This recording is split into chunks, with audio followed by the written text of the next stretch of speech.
Salut la team! Comment ça va les amis? Yo yo yo yo. Salut, Tout va bien? ça va. Oh, ça va, hein. Il y a un petit ça va quoi, bizarre hein. Very well. Sauf... Allez, on fait aller. Ah, ouais, on fait aller. Allez. T'es un gamin. Bah non, non, non. Non, non, c'est juste on fait aller quoi. Bizarre, bizarre. On est là. Vas-y Braque, bah, je te laisse la main, hein, parce que je vois que t'es très enjoué. Totalement, totalement. Non, non, mais je suis très content déjà de revenir. Déjà, premièrement, parce que voilà, j'ai raté l'émission de la dernière fois et j'aime pas trop quand certains essayent voilà, de faire mon job, ça me plaît pas trop. Du coup, voilà, on va essayer de remettre les choses en place. Je rigole, bien sûr, les amis. Bienvenue pour un nouvel épisode de Hors-jeu. On est lundi. Alors, vous l'avez vu, décor un petit peu différent des hors-jeux du lundi. Cette semaine, on va avoir pas mal d'émissions et on commence avec celle-là en remote depuis chez nous. On en aura une autre le jeudi et celle-là, elle sera en plateau. Ce sera une émission pour justement revenir sur les quarts de Ligue des Champions. On aura 2 heures pour pouvoir voilà, faire une belle spéciale sur tous ces matchs. Mais juste avant, on va essayer de parler des choses importantes de ce week-end, des rencontres, bien sûr. Il s'est passé des choses en Liga, vous l'avez vu. Peut-être un titre déjà remporté par le Barça, on va en parler. On va parler bien sûr de ce Monaco-Marseille perdu une nouvelle fois par l'OM. On va parler aussi bah, voilà, de cette lutte pour le podium et les qualifications en Ligue des Champions. On aura une petite revue de la semaine aussi, comme d'habitude. Le tout avec ce joli casting. On va commencer par Scipion. Coupe du Monde, dans le fond, c'est quoi? C'est la Coupe du Monde Lego? T'es muté, je crois. J'entends pas Scipion. Ah, ouais. Je pense que ça te débute. Tu me diras, c'est pas plus mal. Hein. Ça peut, Très bien. ça peut. C'est vraiment l'émission de Wish, hein. C'est waouh. Ah, là, Le c'est- lundi, pas mais- de plateau, les micros qui sont pas là. Pourquoi tu C'est- nous Mais mets t'es à dans ton prime, l'eau? là. Pourquoi tu nous mets Ça, dans c'est- l'eau, Scipion? C'est pas Toi, t'es en petit short, tranquille, hein. C'est vraiment la détente pas pour la comme carrière. d'habitude. Tout le monde est à l'aise. Non, non, c'est pas la Coupe du Monde Lego, pas le privilège influenceur. Celle-ci, elle est pas non plus authentique, mais en tout cas, ça va bien, en forme, pour parler de Ah. cette belle journée. Beau week-end de Ligue 1. Absolument, un beau week-end, on va en parler. Il y a Kanto aussi, bien sûr, qui est là, toujours accompagné de ses nombreux Pokémon. Comment est-ce qu'il va, Kanto? Toujours là. Ok, comment est-ce qu'il va fraîchement sorti du train. Voilà, je viens juste de descendre du train, Ouais. rentrer chez moi. Je pose les fesses sur le fauteuil et me voilà. Me voilà présent pour notre fidèle émission du lundi dans un format un peu différent. Une belle journée au boulot et dans les transports Voilà. pour Kanto. Et notre ami Prux Kranek, qui sort tout juste de la plage, hein, c'est ça? Bon, on va profiter un peu du soleil. Un peu de soleil. Normal, bah, il fait beau là, c'est limite l'été, donc profite. Hein. Ouais, c'est vrai. C'est vrai qu'il fait aussi assez beau à Paris, hein, en vrai. Hein. Là, on a C'est une que belle journée, ça me. Chez moi, C'est pas chez moi, habitué. il fait 25 ou 26 là. Ah ouais, ça va abusé aujourd'hui. Ah ouais, il fait vraiment beau. À Paris, il faisait beau, mais là, quand je suis sorti du train, là, il faisait encore plus chaud. C'est Vivement une belle journée. Paris-Plage, Braque, pour toi. Dès qu'il y aura Paris-Plage, là, tu seras au max, poteau. Hein. Voilà. Tu fais trop genre, nous on est des rats en cage là, Crary, Alors c'est que- bon, nous aussi. alors que j'ai Nous vécu- aussi, on un peu a, ça. on a Alors le que j'ai ciel comme vécu toi, quasi, t'inquiète. Hein. alors que j'ai vécu quasi toute ma life à Paris. En vrai. Ah ouais, il fait Non, trop le mec, mais lui. il a raison, Braque. Eh, Votre Paris-Plage, là, où il faut être sur liste d'attente pour aller mettre un pied sur une fausse plage dégueulasse avec de l'eau qui est polluée, c'est nul, quoi. Enfin, je veux dire, Paris-Plage, c'est une catastrophe. Réveille-toi, j'ai mis les pieds une fois, j'y suis plus jamais retourné. Ah Et bah ouais, je non, compte mais je pas, sais je compte bien. pas y retourner. C'est je te- déjà je te une le fois de garantis. trop, c'est ça le Tu problème. m'étonnes. Ah ouais, j'imagine bien. C'est Oui. plus la merde, le Paris-Plage, là, ouais. C'est terrible. C'est très compliqué, Paris. Mais bon, on fait avec. Les amis, on a le sommaire, bien sûr, je vous en ai parlé un petit peu, et on va aussi parler de notre partenaire Winamax, comme toujours, avec nos petits bonus de bienvenue qu'on vous offre, qu'on vous propulse. Voilà, ça s'est affiché à l'écran, vous le savez. Vous avez votre premier pari qui est remboursé en cash si celui-ci est perdant, à hauteur de 100 €, bien sûr, sur votre premier dépôt. Et tout ça, c'est en argent réel. C'est-à-dire que si vous perdez, eh bien, on vous rend en argent, en argent réel ce que vous avez investi. Comme je vous l'ai dit, maximum 100 €. Et vous avez un code en plus, hors jeu 10. C'est le petit bonus de l'émission qui vous permet d'avoir 10 € supplémentaires. Le tout en cash, bien sûr. Hein. C'est toujours en cash qu'on parle. On ne parle pas en argent fictif. Pour rappel, faites attention, vous êtes mineur, vous n'avez pas le droit de parier. Et bien sûr aussi, les paris, comme vous le savez, sont assez dangereux, peuvent comporter des risques. Hein. Ce n'est pas des choses à prendre à la légère, vous le savez. Il y a des pertes d'argent, des conflits familiaux, de l'addiction aussi, comme c'est écrit dans le bandeau. Et vous avez le numéro pour vous faire aider si jamais vous avez besoin, messieurs. Merci beaucoup pour tout ça. Merci à Winamax de nous accompagner. Voilà, ça y est, l'émission qui part en vrille. Voilà. Hein, c'est bon, t'es content, Bruce? Hein? T'es content, c'est bon? De quoi? Je n'ai pas suivi. Non, mais je sais pas, tu fais le guignol là. Non, j'ai rien fait, je me suis trompé. J'avais une photo et ça a mis celle-là. Je n'ai même pas fait exprès. Elle était déjà Ça enregistrée. arrive de se tromper. Ça arrive. C'est une erreur, c'est une erreur. Bon, messieurs, allez, les présentations sont faites. On va maintenant entrer dans la petite revue. Alors, c'est pas la revue de la semaine, mais c'est voilà, juste une petite revue histoire de parler de quelques sujets dont on a envie de parler, voilà, histoire de les évoquer. Je Et on va parler switch de aujourd'hui. scène, Bracou, du coup? Oui, Je peux tu déjà peux, switcher, t'inquiète. tu me dis. Hein. Oh, Tu me t'inquiète, guides. t'inquiète. Je te suis, t'inquiète pas, tout est clean. On va parler d'Eduardo Camavinga, messieurs. Oui, en effet, parce que vous le savez, on a eu pas mal de pépites dans le football français. On en a vu éclore beaucoup. Et c'est vrai que Camavinga, on a tous le souvenir de ce gamin qu'on a tous kiffé quand il a commencé à Rennes. On se disait, ouais, ça c'est un vrai crack. Et aujourd'hui, quand on regarde un petit peu sa carrière, quand on prend du recul, on se rend compte que peut-être que la trajectoire n'est pas si belle que ça. Si on parle de lui aujourd'hui, c'est parce qu'il fait un petit peu l'actu dans ce match, notamment contre Majorque, où il est un petit peu sur la photo hein, du premier but inscrit par Majorque. Marca parle de lui et commence à diffuser l'idée que au Real Madrid, il serait plus intouchable. Il y aurait peut-être une vente à la fin de la saison prochaine, on ne sait pas trop, mais en tout cas, ça commence à évoquer ce genre de choses. Et on sait très bien que quand ça commence comme ça pour un joueur, voilà, c'est pas super bon signe. En équipe de France, on le sait aussi, ça a souvent été un rendez-vous un peu manqué, ou alors il s'est jamais réellement imposé. Il y en a beaucoup qui passent avant lui. Donc voilà, c'est pas tout rose pour Eduardo Camavinga et plusieurs questions qui se posent du coup. Bon, une en particulier, est-ce que pour vous, Camavinga, finalement, c'est un flop? Est-ce que il a atteint un plafond? Est-ce qu'il peut aller plus haut? Les gars, Kanto, qu'est-ce qu'on en pense finalement de la carrière d'Eduardo Camavinga? Alors la carrière, c'est loin d'être un flop parce que quand tu arrives à son âge à être au Stade Rennais dans un premier temps, être transféré au Real Madrid, devenir un joueur important du Real Madrid, parce que Camavinga, on n'est pas en train de parler de Julien Faubert qui fait une saison au Real et qui évolue à peine. Là, on parle d'un garçon qui a quand même été largement utilisé du côté du Real Madrid, qui maintenant s'y est installé depuis pas mal d'années, qui a joué à plusieurs postes au milieu de terrain, qui a joué à un poste de latéral également, qui a rendu quand même beaucoup de services, qui mine de rien s'est fait aussi son palmarès et qui est encore très jeune et qui en plus de tout ça est en équipe de France et un membre de l'équipe de France.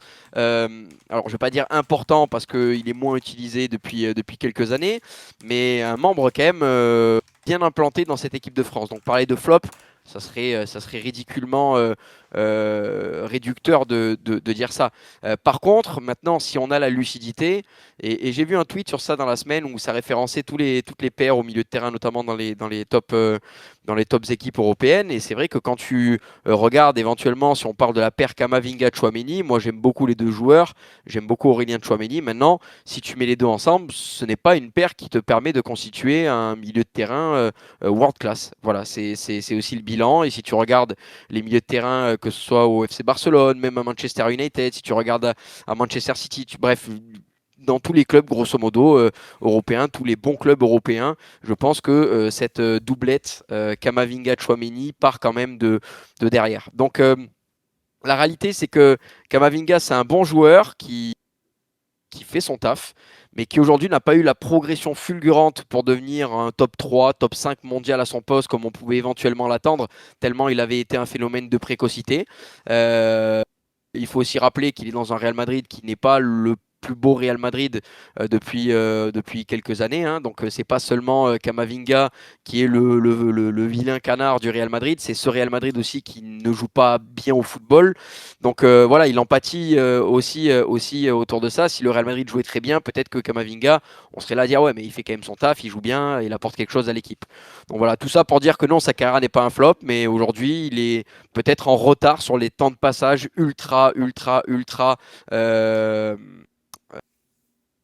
comment dire, les temps de passage qu'on attendait, qui étaient ultra hauts, voilà, qui étaient haut placés. On avait beaucoup d'espoir en On avait Kamavinga. de l'attente, quoi. Ouais, Voilà, ouais. exactement. On avait eu énormément d'attentes. Aujourd'hui, il n'y a pas eu cette progression fulgurante. C'est un très bon joueur, c'est un très bon milieu de terrain. Il peut dépanner à beaucoup de postes, mais il n'est pas top 5 mondial à son poste. Voilà ce qu'il faut Ouais. retenir, je pense. Pas top 5 mondial à son poste, ça, Scipion, je pense qu'on est tous d'accord là-dessus. Maintenant, est-ce que tu es d'accord avec Kanto? Est-ce que pour toi, c'est pas un flop? Ah, je suis très partagé parce que je pense de tous les milieux de terrain français, c'est peut-être celui justement qui a le plus gros potentiel, qui a la capacité d'aller le plus haut. Maintenant, c'est que 23 ans, donc il peut encore l'atteindre, il peut encore se réveiller, rebondir. Il a souvent eu ce statut très très bon de super sub à son arrivée au Real. Maintenant, on attend de lui qu'il aille plus loin. Ça n'a pas été le cas et Kanto a pointé du doigt un Real Madrid défaillant. Mais justement, avec son talent, c'est à lui de tirer un peu vers le haut cette équipe et de s'imposer désormais avec tout ce qu'il a vécu. Alors, est-ce que il le fait pas parce qu'il y en a d'autres qui prennent la lumière, est-ce qu'il veut pas s'imposer? Mais je pense que c'est pas un hasard si on ouvre la possibilité à un transfert du côté du Real, parce que finalement on se dit que peut-être qu'il y a mieux à ce poste pour le club madrilène, qu'on peut peut-être renforcer le milieu de terrain avec un autre profil. C'est pas hasard aussi si tu vois, il y a l'équipe de France où ça a été un des noms un petit peu parmi toutes les belles réjouissances, Brésil et Colombie. C'est un de ceux qui est un petit peu déçu. Maintenant, comme je te dis, on plante le contexte à son âge avec sa polyvalence et ce qu'il peut faire au milieu de terrain, ça se relance très facilement. Donc, ça m'étonnerait pas qu'on a beaucoup parlé du Paris Saint-Germain, mais qu'on ait pas mal de clubs qui se positionnent là-dessus pour tenter le coup. Maintenant, ça aux joueurs aussi de prouver. Enfin, on a souvenir voilà, du gamin qui est clos à Rennes à 16 piges, qui fait des choses formidables.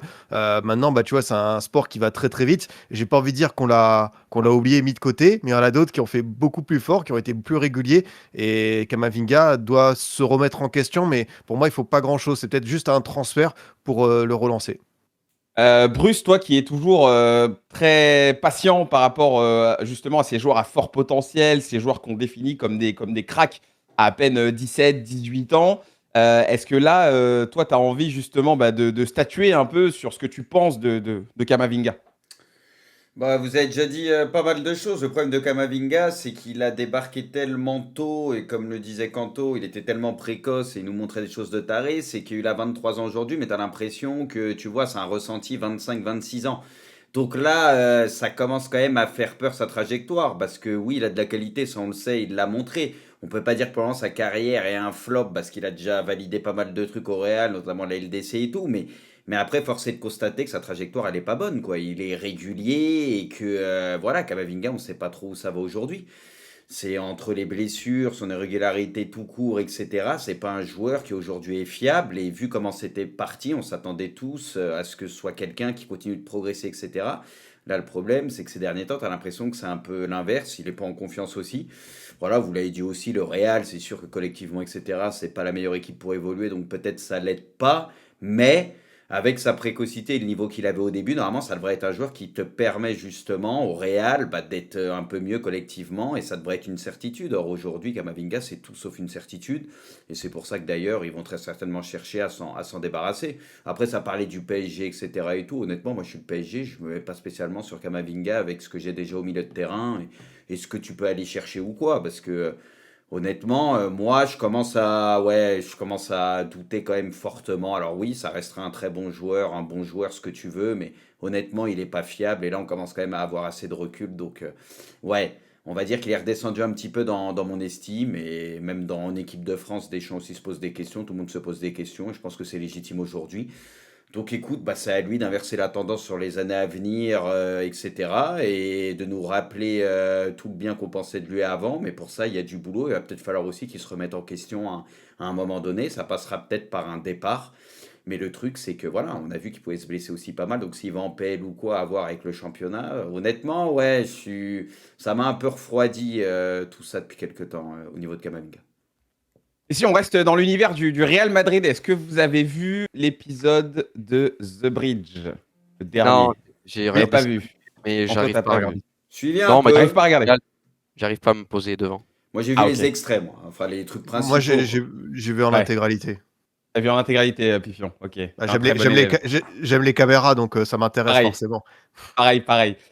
Évidemment, dans The Bridge, vous l'avez vu, l'invité, c'était Kylian Mbappé. Il y avait aussi Malik Bentala. Il y avait Achraf Hakimi aussi. On a vu tout ça. Et il y a pas mal de sujets qui ont été évoqués dans cet épisode. Enfin, c'est une émission où les joueurs parlent peut-être un petit peu plus librement, même s'il y a toujours des filtres, hein, on le sait très bien. Mais à un moment donné, c'est pas pour du tout rentrer dans le fond de tout ce qui a pu être dit. Mais il y a eu une sorte de débat qui a été lancé par rapport au poste le plus compliqué dans le football. Selon Kylian Mbappé, pour lui, c'est le poste de défenseur central, parce qu'en gros, il dit, ouais, bah, quand tu es défenseur central, tu es couvert de partout, donc ça va, tu es tranquille. C'est le seul poste où, pour lui, tu peux jouer encore à 40 ans dans les grands clubs. Et ça n'a pas plu à Samuel Umtiti, qui lui a répondu dans l'after, parce que vous le savez, désormais, Samuel Umtiti... il fait partie de l'émission l'After Foot et lui il a dit comment il peut dire ça. Non, poste de défenseur central c'est très compliqué. C'est un poste où tu fais la moindre erreur derrière, tu peux être très rapidement sanctionné. Bruce, tu es d'accord avec qui? Est-ce que tu es plutôt d'accord avec Mbappé qui dit que défenseur central, finalement, quand tu prends tous les postes, c'est peut-être celui qui est le moins galère? Ou est-ce que tu penses un peu comme Umtiti, finalement, la défense, ça reste très chaud? Déjà, je pense que quoi qu'il arrive, quand t'es Mbappé et que t'as des coéquipiers en club qui jouent défenseur en équipe de France partout et tout, tu sais, tu peux pas te permettre de dire des choses comme ça, je pense. Ouais, il aurait pu le garder pour lui, tu vois, ou le dire peut-être d'une autre manière. Et d'ailleurs, tu vois, même Umtiti, tu vois, ça l'a un peu chagriné parce que forcément, eux, ils jouent à ce poste-là, donc ils le prennent pas très bien. C'est pas grave, mais tu sais, tu le prends pas hyper bien. Pour moi, le poste le plus compliqué reste le poste de milieu de terrain, je l'ai toujours dit. Pour la bonne et Ils simple le disent dans l'épisode. Hein. Ouais, bah, comme quoi ils disent pas que des conneries. Comme quoi, parce que pour la bonne et simple raison que les infos viennent de partout, qu'il faut un QI football monstrueux et que bah, justement ça peut te presser derrière, à droite, à gauche, devant, de partout. Donc voilà, t'es toujours là où il y a beaucoup de monde. Donc pour moi, c'est le poste le plus compliqué. Après, il n'y a pas de poste simple. Et le poste de défenseur, on le voit aujourd'hui, il n'y a qu'à voir Liverpool avec Van Dijk ou qui tu veux et tout. Hein. Je veux dire, quand tu es un peu livré à toi-même avec ces machins, tu peux passer dans des best-of YouTube où tu te fais afficher. Hein. T'as qu'à dire à Boateng aussi contre Messi, etc. et tout, quand faut défendre, etc. et que t'as ce genre de choses. Non, mais c'est très très dur. Ouais, mais ça t'empêche pas de faire ta carrière, Bruce. Ce que je veux dire, c'est que un attaquant qui va puer la merde, lui, il passera même pas dans des compiles YouTube, il va aller jouer en Ligue 2. Par contre, un défenseur qui va se faire tuer, il va se faire casser les Moi, je reins suis comme pas Boateng, d'accord. il finit dans des compiles, mais derrière, il peut continuer à Bah jouer ouais, dans un grand club. mais Virgil, regarde, il s'est fait humilier Kanto. 50 fois, aujourd'hui, il est encore Ouais, défenseur de mais, ouais, Liverpool. mais regarde, Kanto, un attaquant, il peut louper, je sais pas combien d'occasions, il en met une et ça va être le sauveur et on va oublier tout le reste. Alors qu'un défenseur, il se trouve une fois, il est sur la photo, il se fait humilier. Et je suis désolé, aujourd'hui, tu vois le nombre de défenseurs qui sont en galère, t'as l'impression que quasi plus personne sait défendre. Il y a tellement d'erreurs, etc. Mais parce qu'aussi aujourd'hui, tu as un jeu à risque un peu plus porté vers l'avant. Les défenseurs sont plus exposés.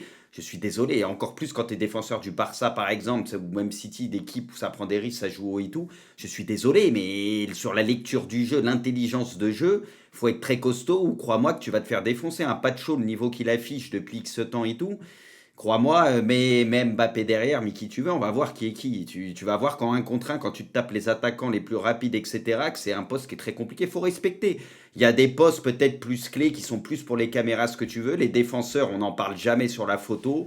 C'est pour ça qu'un Pacho, il est même pas dans la liste des 30 du BO et tout, mais c'est des joueurs, s'ils sont pas là, il n'y a rien. Je suis désolé, il faut quand même respecter le poste de défenseur central. Ça reste un poste très très compliqué. Si tu as pas une grosse charnière, on sait très bien que tôt ou tard, ça sera très compliqué pour toi. Et moi, je trouve que quand même, tu peux pas dire des trucs comme ça. Je veux dire, il y a une manière de dire les choses, de dire jusqu'à 40 ans machin. Modric aujourd'hui, ou même Messi ou qui tu veux, il y a d'autres postes au milieu de terrain ou même un peu plus haut. Voilà, à partir du moment où tu as un gros QI football, on l'a vu même en Ligue 1 avec des Hilton, etc., des défenseurs, tu sais, qui sont intelligents, machin et tout, tu peux durer longtemps. Il y a même des attaquants qui vieillissent plutôt bien et tout, même si on sait que le poste numéro 9 c'est un peu particulier. Mais à partir du moment où tu as de l'intelligence de jeu, peu importe le poste, tu peux jouer jusqu'à longtemps parce que tu vas compenser je sais pas, Peut ton tourner. déficit physique, etc., par le reste. Mais il faut respecter quand même ce poste, moi, je trouve. On fait un peu tourner. Scipion, toi, ton avis là-dessus?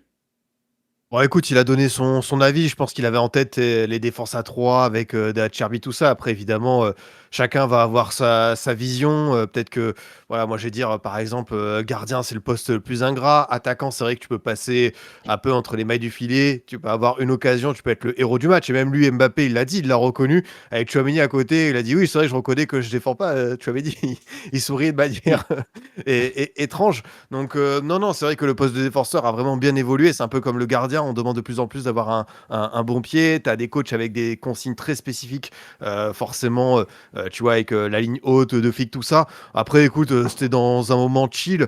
Moi, je pense qu'il a donné sa réponse comme ça, en mode bon, bah, si tu me demandes, voilà, tu as les latéraux, tu as l'essentiel devant, tu as le gardien derrière. Si, comme je te dis, tu es dans une configuration à 3, peut-être que tu vas être moins exposé. Je pense qu'il faut pas non plus trop extrapoler la réponse de Mbappé. C'est pas le scandale du siècle. Moi, par rapport à ce débat, parce que moi j'aime beaucoup ce débat de quel est le poste le plus dur. Alors je suis assez d'accord. Pour moi, le poste de milieu de terrain, c'est vraiment. T'es la plaque tournante et t'es au milieu de tout. Donc clairement, t'as tellement de responsabilités. Mais je trouve que souvent, on sous-estime quand même le travail des latéraux. Je trouve qu'on sous-estime parce que c'est un poste où tu fais que de courir, tu fais que des allers-retours. T'es exposé physiquement en permanence. Et en plus, on te demande d'être bon. Et en plus, on te demande d'équilibrer plus ou moins l'équipe. Je trouve que ce poste-là, il est quand même. Dans cette discussion, dans ce débat-là, il est très souvent sous-estimé, je trouve. Hein. C'est juste mon avis, mais moi, les latéraux, vraiment, ils me fascinent. Chaque fois que je les vois, je suis fasciné. Kanto, toi, Ouais. ton avis là-dessus? Alors déjà, mon premier avis, c'est que évidemment, quand on pose la question à Kylian Mbappé, évidemment qu'il y répond, parce que s'il prend la décision de ne pas répondre à cette question, on va dire ouais, mais dans ce cas-là, viens pas faire The Bridge. On est là pour faire une émission de chill, pour parler de tout tranquillement entre potes, et toi, tu veux pas répondre à certaines questions, donc.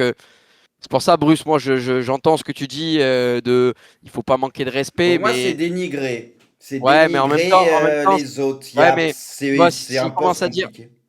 ouais, mais d'un autre côté, s'il dit ouais, non, dans le foot, il y a pas de poste facile, tu sais, machin, on va Il n'y dire a il fait pas la de langue de poste bois parce facile. il veut tirer sur personne. Là, il prend une take, il prend une position un peu chill, et en plus de ça, ben moi sur cette take, je suis complètement d'accord parce que parce que déjà, il y a la longévité dans une carrière. On l'a vu, en France, on a eu du Dante, on a eu du Vittorino Hilton, on a eu énormément de défenseurs qui ont joué jusqu'à tard. Et très souvent, ce sont des centraux.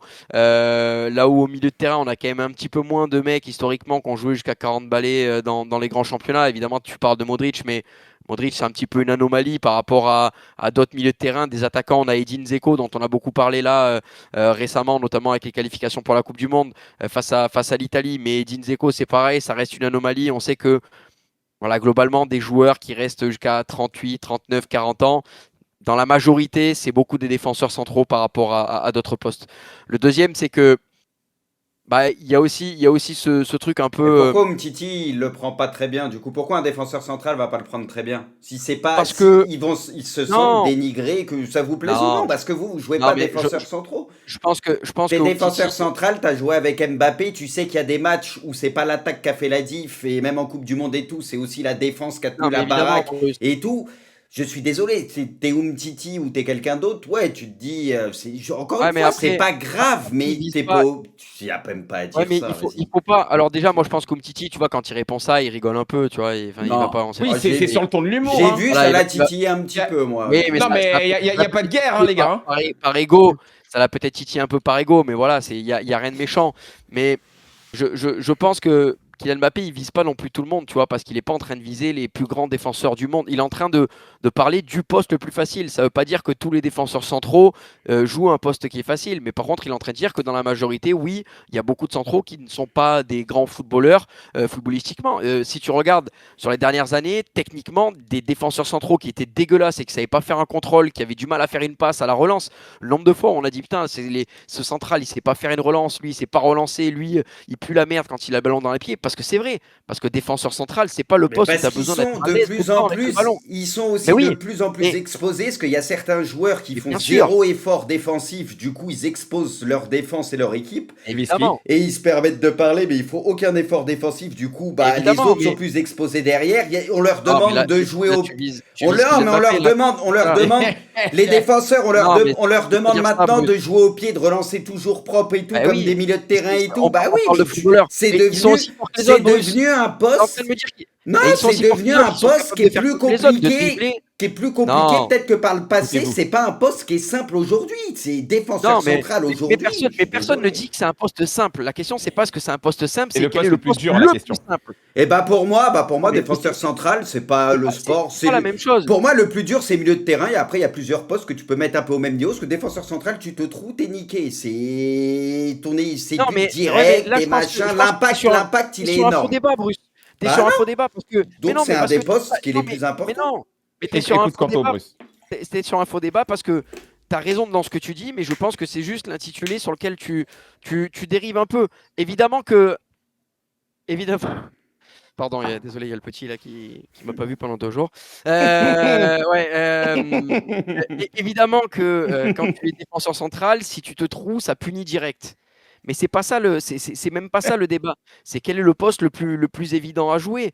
Parce que si tu me compares à d'autres postes, c'est d'autres postes, d'autres responsabilités. Mais on n'est pas en train de parler quel est le poste avec le plus de responsabilités. Défenseur central, c'est l'un des postes avec le plus de Mais responsabilités parce de que l'équipe. vous Ça, on avez est bien une d'accord. vision d'un poste. La vision, t'en fais ce que tu veux. Il y a des défenseurs. Pourquoi il y a des défenseurs centraux qui sont beaucoup plus impactants que d'autres défenseurs centraux? Pourquoi il y a des milieux plus impactants que d'autres milieux de terrain? Tout est une question de niveau dans le foot. Il y a des défenseurs Et bien centraux. sûr, Il y a des défenseurs centraux. Un Pacho Allez, aujourd'hui après, on met fin au débat. il y en a plein fait qui sont partie des nuls. meilleurs joueurs au monde. Il Oui, t'équilibre une je suis bien équipe. Le d'accord. taf qu'il va te faire, c'est monstrueux. Pour moi, c'est irremplaçable. Et c'est un défenseur central. Mais tu me parles de Pacho, Bruce. Nuno On parle Mendes, de défenseur dans la globalité.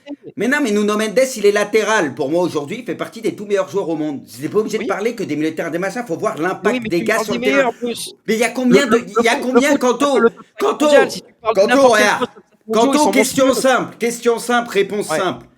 Il y a combien de défenseurs centraux monstrueux aujourd'hui? Vas-y, cite-les-moi. Ceux qui sont trop forts, monstrueux. Il y en a pas beaucoup. Pour moi, il y en a Voilà. peut-être Il y a 3, combien 4 max. d'attaquants? Il y a combien d'attaquants qui sont monstrueux? Tu vas en trouver beaucoup Des, plus.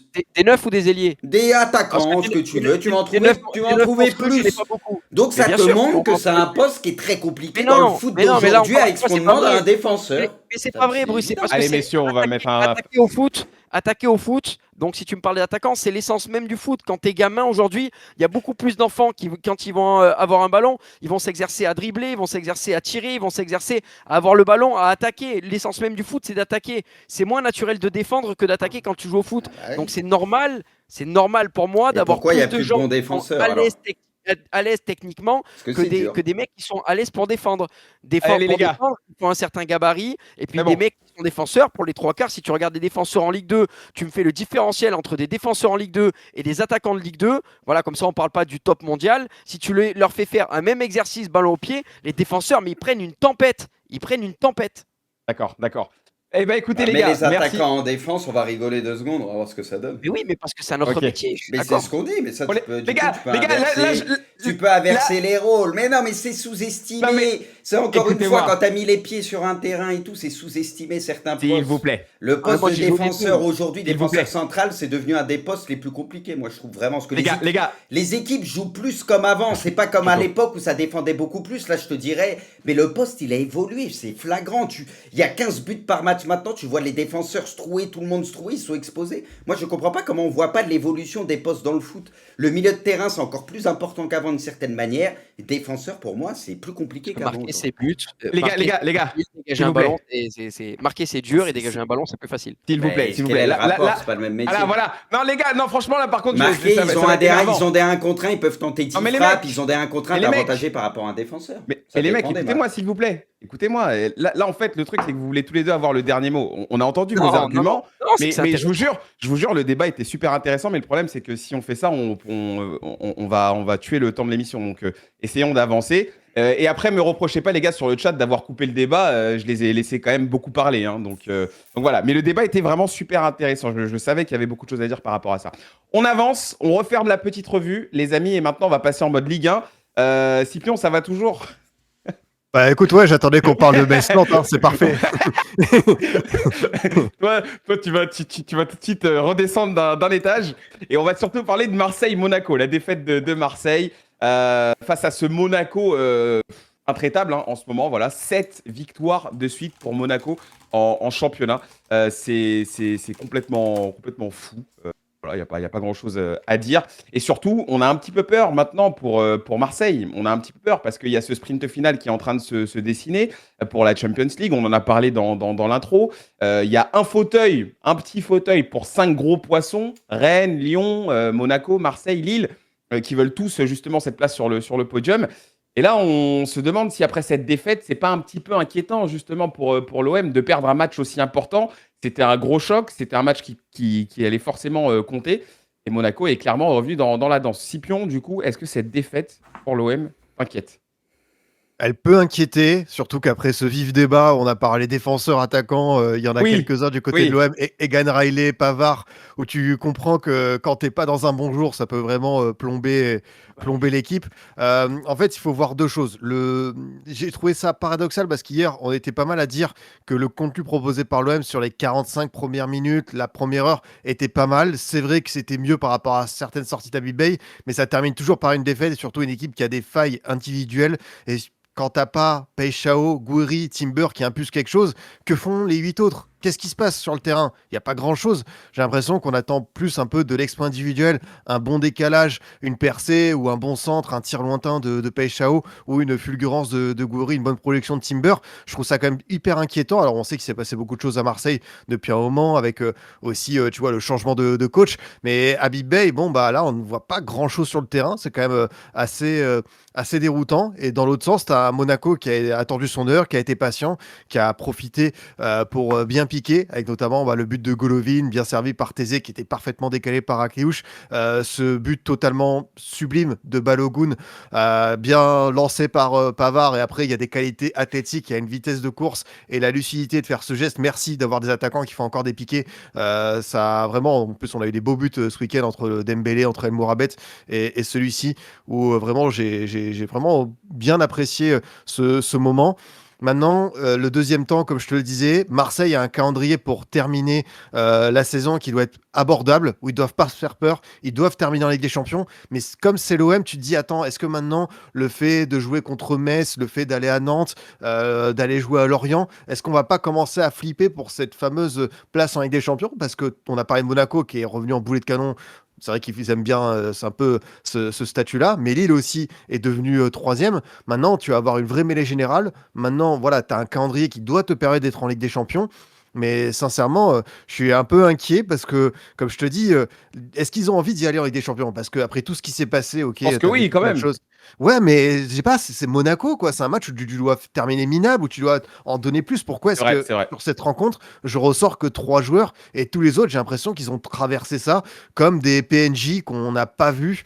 C'est quand même archi inquiétant. Et tu vois, Monaco a pas fait le meilleur match de sa série actuelle, mais tu as des joueurs qui sont dans une forme royale, à l'image de Balogun, d'Akliouche, Golovin, Camara, Zakaria. Tu as Radecki aussi, qui a été très bon, qui a fait des arrêts déterminants. Donc là, maintenant, il reste plus que 6 matchs à Marseille. C'est même pas pour sauver la saison, parce que quoi arrive, la saison, je la trouve quand même ratée. Mais là, c'est sauver les mêmes. Enfin, au bout d'un moment, il faut avoir un peu d'amour propre. J'allais te lancer, Bruce, mais je trouve que Scipion pose une question intéressante par rapport aux Marseillais. C'est pour ça que je vais la poser à Kanto. Est-ce que vous avez vraiment envie d'y aller en Ligue des Champions, Kanto? En vrai, elle est intéressante, la question.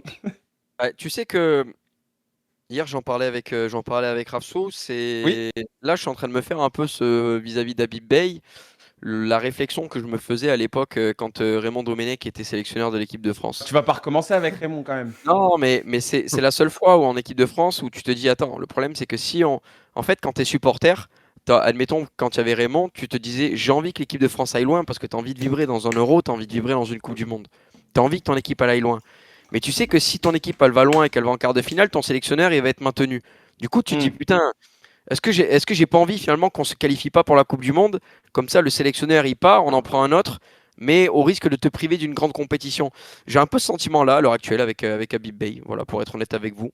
D'accord. Euh, je me dis que là, l'OM a une fin de championnat qui est facile, enfin qui est facile sur le papier, hein, qui est plus facile en tout cas que les concurrents directs. On a beaucoup de Et matchs. abordable. Voilà, on a beaucoup de matchs contre des équipes qui vont jouer le maintien ou qui n'auront plus grand-chose à jouer, en tout cas d'ici la fin du championnat.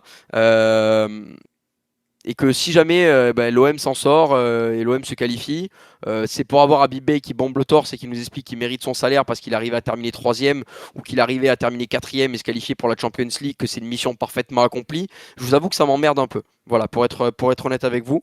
Maintenant, est-ce qu'on a envie de se qualifier? Évidemment qu'on a envie de se qualifier parce qu'un an c'est long et qu'on a envie, comme tout supporter, d'aller en Ligue des Champions. Donc voilà. Mais la situation, elle est la suivante, c'est qu'il y a un peu, il y a un peu un ras-le-bol vis-à-vis de l'implication de certains joueurs, vis-à-vis du niveau de l'équipe. Hier, la première période est quand même intéressante, hein. Il faut pas tout jeter. L'OM fait une superbe première période. Maintenant, l'Olympique de Marseille passe à côté parce qu'encore une fois, défensivement, tu as des mecs qui sont bidons et sur lesquels tu t'es trompé. Moi, je me rappelle, troisième journée de championnat, je crois, quelque chose comme ça. J'étais venu dans hors-jeu dire que Egan Riley, il était catastrophique. On m'a dit, ouais, Kanto, tu comprends rien au foot, tu verras, c'est un monstre et machin, espèce de footix. Je m'étais fait allumer dans tous les commentaires. Et ben aujourd'hui, je peux vous le dire avec un petit peu plus de recul, avec beaucoup de fierté, Egan Riley est catastrophique. Voilà, donc c'est le problème de ces mecs-là qui représentent l'Olympique de Marseille. Pavard est mauvais. Voilà, Pavard, là par contre, je me suis trompé. Autant sur Egan Riley, je me suis pas trompé. Sur Pavard, je me suis trompé. Quand il est arrivé, il y avait eu ce match contre Lorient, je me suis dit, putain, c'est ça le haut niveau. Pavard, j'ai jamais été trop fan en équipe de France, mais c'est ça le haut niveau, c'est ça d'avoir un vrai défenseur qui a joué au Bayern, qui a joué à l'Inter et tout. Ok. Putain, c'est fort. Et puis derrière, bon bah Pavard, et je sais même pas si aujourd'hui il aurait sa place à Lorient tellement il est mauvais depuis le début de la saison. Donc ouais, c'est un peu paradoxal parce que oui, pour te répondre, on a envie d'aller en Ligue des Champions, mais il va falloir se mettre un petit peu à jouer au foot parce que il y a quelques hommes qui se battent, Amine Gouiri, Peichao, peut-être un petit peu Timber, et puis derrière on a beaucoup de vacanciers qui sont là, qui doivent se remettre un petit peu à jouer au football parce que l'OM c'est pas le club Med et ça commence un petit peu à être chiant de voir des mecs chier sur le club toute la saison et ne jamais avoir de réveil et ne jamais prendre de coups de pression par personne. Et pourtant, il y a tout l'organigramme de l'OM qui a déjà pété et ces mecs-là, je me dis. S'il n'y a pas de réaction avec ça, qu'est-ce qu'il vous faut en fait pour qu'il y ait une réaction? Il y a tout qu'à péter dans le club et les mecs ils jouent toujours sur un petit rythme de sénateur. Donc je comprends pas trop, sincèrement. Ouais, Tu nous as fait un joli film, hein, parce qu'au début, tu es parti sur un calcul, Bay, Raymond Domenech, genre est-ce que ce serait mais pas parce que mal c'est une qu'ils réalité. perdent pour qu'ils bougent? Ouais, mais Après, c'est une réalité. derrière, t'es revenu à la raison, tu leur as tiré dessus. Après, Ah ouais, mais c'est es parti dans tous les sens. tu Non, perds mais c'est Cottoli, tu entendu, perds Kanto, contre c'est entendu. Monaco, tu perds Oui, beaucoup de matchs. je Tu ne sais. peux pas perdre cette saison. I know. C'est fatigant. Aujourd'hui, tu avais quasiment, je sais pas combien tu avais, Il a il y a relancé. quelques semaines sur la 7e place. Aujourd'hui, tu te retrouves à même pas être sûr de terminer européen d'ici la fin de la saison. C'est quand même assez dramatique d'en être là. Il n'y a pas de réveil, il n'y a pas de sursaut d'orgueil. C'est lunaire. Je sais pas si les gens arrivent à comprendre ce qui se passe. C'est lunaire.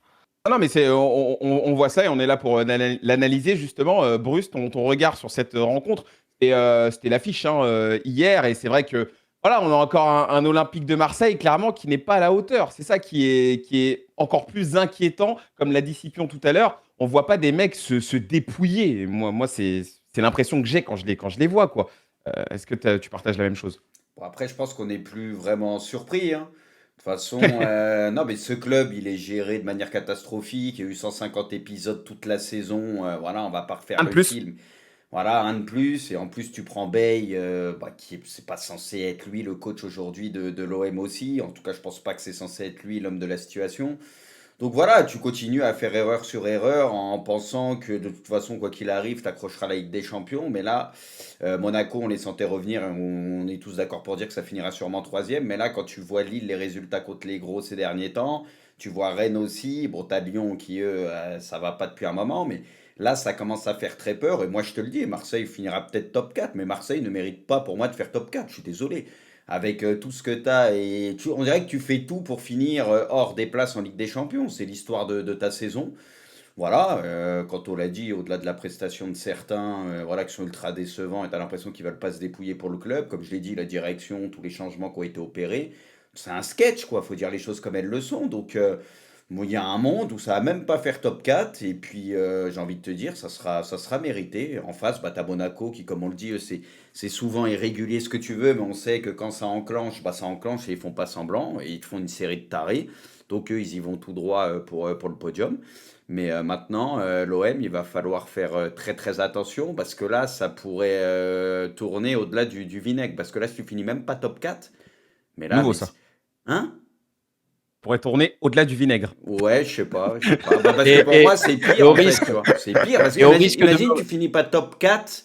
Ah bah, c'est Top dramatique 4, le pour le minimum client. syndical. Comment tu t'es fait éliminer en LDC, élimination en Coupe de France, tout ça. Là, tu finis même pas top 4. Mais c'est au-delà de la honte, Mais, là. Faut dire les et choses comme elles le au sont. risque de me répéter chaque lundi, l'OM a fait 2 erreurs gravissimes, mais gravissimes. Euh, la première, c'est le cas Rabiot où on a voulu montrer qu'à l'OM on avait des Ouais. couilles et que ici on vire les joueurs alors que le joueur voulait rester. La C'est la, bagarre de rue, où il voilà, n'y avait pas une trace sur les deux, voilà, mais grosse bagarre apparemment. J'ai c'est ça. jamais vu un truc aussi violent, ouais. Ouais, C'est la franchement, faut première, arrêter, quoi. la première énorme erreur de l'Olympique de Marseille. Et la deuxième énorme erreur, c'est d'avoir perdu ton joueur qui était l'un des meilleurs joueurs de ton effectif, le joueur sur lequel tout le monde a toujours chié, mais qui était le plus gros stabilisateur de ton équipe, qui C'est le s'appelle meilleur, tu peux le dire. Hein. Valentin Rongier. Voilà, pour moi, c'était avec Après, tu Rabiot parlais de Rabiot. Non, non, c'était Rabiot et Valentin Rongier. Ce sont les 2 grosses erreurs parce que tu as perdu toute notion d'équilibre dans ton équipe. Et derrière, on voit qu'il y a le fuego de partout en défense, il y a le fuego au milieu.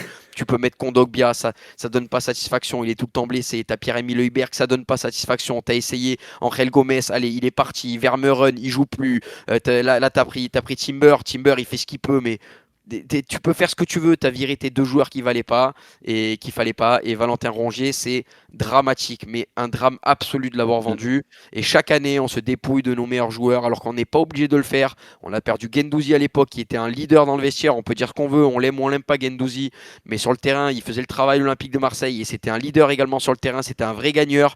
On a vendu Rongier, on a exclu Rabiot, mais ce club fait n'importe quoi avec ses cadres.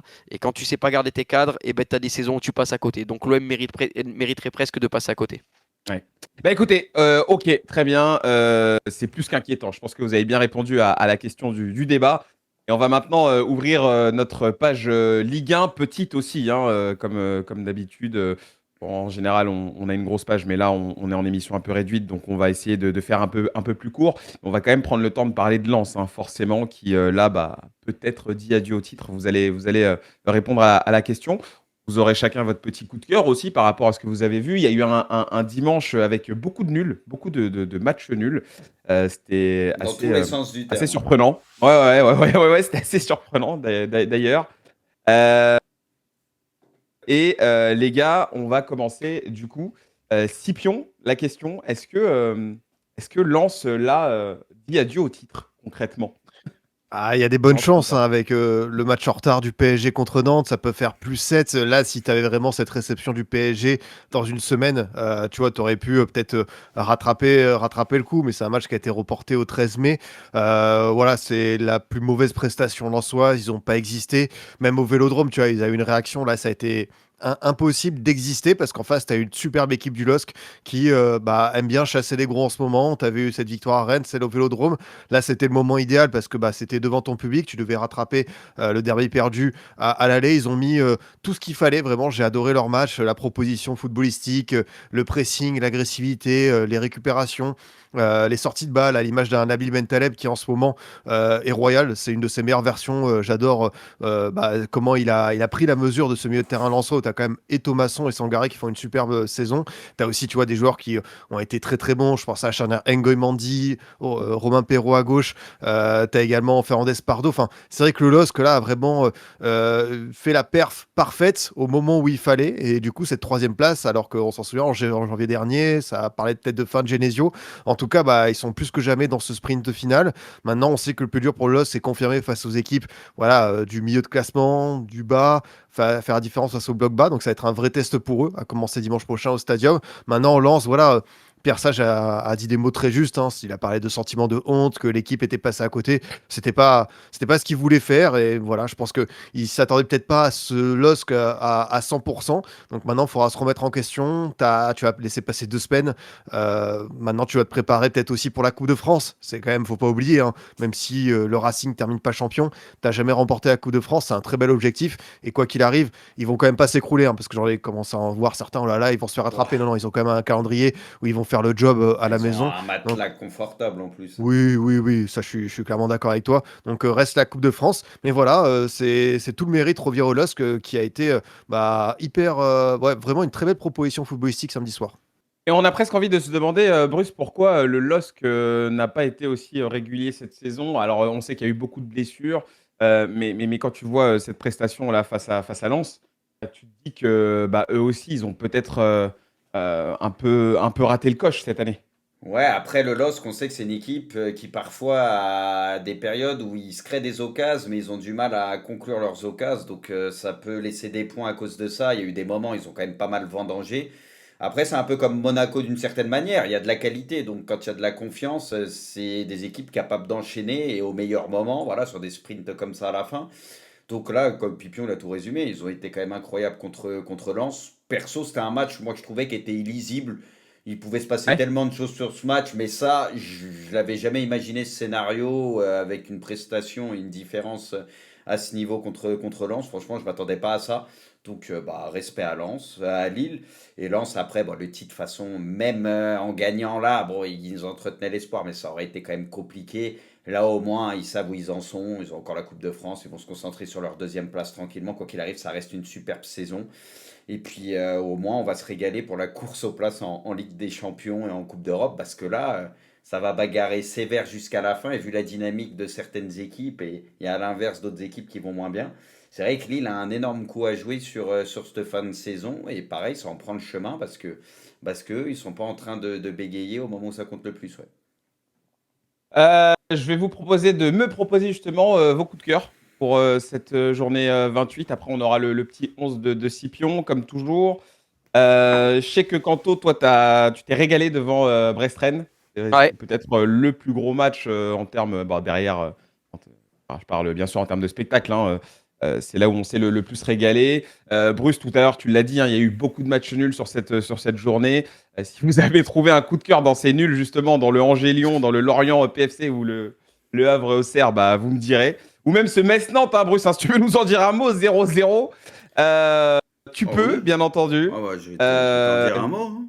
vas-y, coup de cœur, top flop, dis-moi. Bah vas-y, Metz-Nantes, où c'est un match déjà de Ligue 2, on va pas se mentir. Et encore, j'ai tweeté là-dessus hier, même en Ligue 2, c'est milieu de tableau, je pense.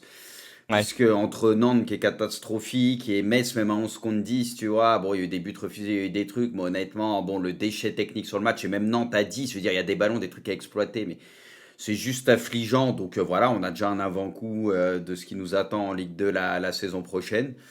Voilà, je comprends pas comment à ce niveau-là il peut y avoir autant de déchets. Voilà, c'est une catastrophe absolue. Donc, écoute, ces deux équipes, elles étaient programmées pour aller en Ligue 2. Bah, écoute, ils y vont tout droit. Et puis, ils se retrouveront l'année prochaine, hein, et ils nous offriront, je pense, des belles rencontres encore en aller-retour. On va se régaler. Hâte de voir ça. Ok. Kanto, du coup, tu veux parler de qui ou de quoi, toi? On va parler de l'armada offensive rennaise où ça a été très bon, ça a bien joué au foot, c'était un match qui était agréable à suivre. J'ai eu un message d'Esteban d'ailleurs tout à l'heure quand j'étais dans le train qui m'a écrit bravo Kanto, t'as passé ta première prédiction parce que j'avais prédit Esteban Le Paul au moins 15 buts pendant la saison. Donc, donc voilà, il m'a donné raison au moins sur une prédiction. Il est meilleur buteur du championnat. Il a mis un doublé sur penalty. Non, il y a eu beaucoup de buts encaissés par Rennes aussi. Il faut le souligner, c'est que Oui. au niveau des XG pour Brest, c'était pas énorme, mais dès que Brest avait une occasion, ça faisait but. Bon, il y a eu une grossière faute de Brice Samba, mais c'est vrai que dans le secteur défensif, c'est pas rassurant. Ton gardien est pas rassurant sur le match. Ta défense ne l'est pas non plus. Il y a eu du bricolage de Francaise à la fin qui fait rentrer Najida, qui fait sortir Alidou Seydou notamment. Voilà, on a essayé de tenir le score coûte que coûte. Il y a eu un but de Ludovic Ajor qui a été refusé aussi pour position de hors-jeu à la fin, parce que ça aurait pu être un bilan encore plus salé, mais Rennes se reprend bien après un double échec, hein, et notamment un point pris sur 6. Donc voilà, c'était un match qui était ultra agréable à suivre. C'est ça ma Ligue 1. Très bien. La Ligue des talents de Scipion, lui, il a envie de nous sortir qui? Juste avant de voir ton 11.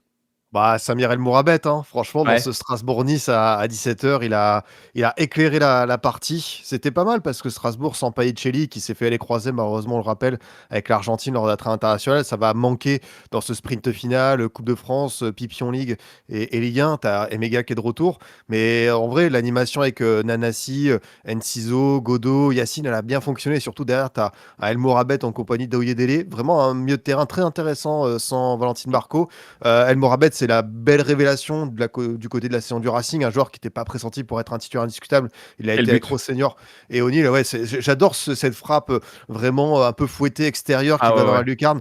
Et Coup de déjà, fouet. on sait que c'est un joueur vraiment pas mal du tout, dans le sens où il a une grosse palette technique, il a de plus en plus de volume de jeu, on sent qu'il doit encore progresser. Mais si de plus en plus il ose comme ça, avec ce genre de geste, ça va devenir vraiment En vrai, ce un week-end, véritable entre joueur Dembélé, puissant. Il y lui en et a eu, ouais. Balogun, Ouais. franchement, on a Ouais, 3 putains de buts assez Ouais. différents. C'est bien. la sélection UNFP à la fin des 5 plus Ah beaux ouais. buts, tu rajoutes le lob de Dembélé contre Lille, t'en auras des réalisations assez fantastiques. Et El Mourabet qui est aussi à l'origine de la passe D pour Enciso, donc match total de sa part. Et je sais qu'il y a quelques Marocains dans le chat ou un certain producteur de l'émission qui peuvent être ravis parce que voilà, ça peut aussi lui offrir une place pour la Coupe du Monde 2026 cet été, ce genre de perf. Très bien. On regardera le programme pour la J29 juste après. Scipion, on a préparé ton 11 du coup. Et évidemment, il est dedans, El Mourabet. Mais pas que. On va te laisser nous le présenter. Excuse-moi, voilà, je l'affiche. Et tu peux nous en parler. 1 minute 30 comme d'habitude. Ouais, exactement. Pas mal le petit Marius Lauer braque du côté d'Angers. Franchement, dans Ouais. ce match Ah ouais. SCO OL, c'était un des jeunes joueurs lancés par du jeu et bravo parce que les Angevins vont chercher leur maintien et c'est avec ce genre de talent, tu On en a vois. encore d'autres, hein, t'inquiète pas. Hein. Ouais, t'es devenu directeur sportif du SCO Ouais. maintenant, ça te Ouais, suffit plus. ils m'ont recruté après toute la propagande que j'ai fait pour eux. Ouais, ils m'ont recruté. Il y a de beaux, il y a de beaux hôtels à Angers, t'es propriétaire là-bas? Pas sûr, pas sûr. Oula, bizarre. Mais on y travaille, on y travaille. On a un joli Étrange. plan, t'inquiète. C'est quoi Non, le plan en question? T'inquiète. Braque a un parc immobilier assez énorme, donc on le sait. En tout cas, Et mon copain évidemment, m'appartient. Oui, vas-y. il y a pas mal évidemment de Strasbourgeois, surtout des Monégasques et des Lillois, hein, parce que j'ai mis Mandy, j'ai mis Perrault, j'ai mis Bentaleb, j'ai mis Fernandez Pardo. Fernandez Pardo, c'est un joueur qui est dans une très belle forme en ce moment. Alors évidemment, il y a les résultats de son équipe, mais on sait que c'est un joueur, on a parlé tout à l'heure avec Kamavinga, de déclic, de talent de potentiel. Et lui, il lui faut pas grand-chose pour que ça soit vraiment une arme fatale de folie. Donc c'est le genre de match où ça va dans le bon sens. Dembélé, bah, on l'a même pas évoqué. Après, c'est vrai qu'on l'avait déjà fait dans la preview, mais ce doublé, ce but totalement relâché, encore une fois, un joueur qui en deuxième partie de saison se sublime. Kanto a souligné le potentiel offensif de Rennes. J'ai bien aimé le match de Blas. Ça lui fait du bien lui aussi parce que ça fait partie des joueurs un peu irréguliers. Est-ce que tu vas pas le faire partie cet été parce que il t'apporte pas une garantie sur 34 matchs? Et là, c'est peut-être une rencontre, une perf qui va l'offrir un statut titulaire jusqu'à la fin. Et sinon, un petit mot évidemment pour Radecki, hein, parce qu'on sait à Monaco, tu as eu des gros soucis de Un gardien. énorme match. Ouais, énorme match, hein, il a fait 7 arrêts, je crois. Il a été Ouais. vraiment bon, rassurant. Il a sorti quelques arrêts sur des lourdes frappes de Peixao. Et un mot également sur Guéladoué, qui à droite s'impose. On n'en doutait pas, hein, mais comme un des latéraux droits référents du championnat, par rapport à ce qu'il dégage, c'est top 3 tous les jours.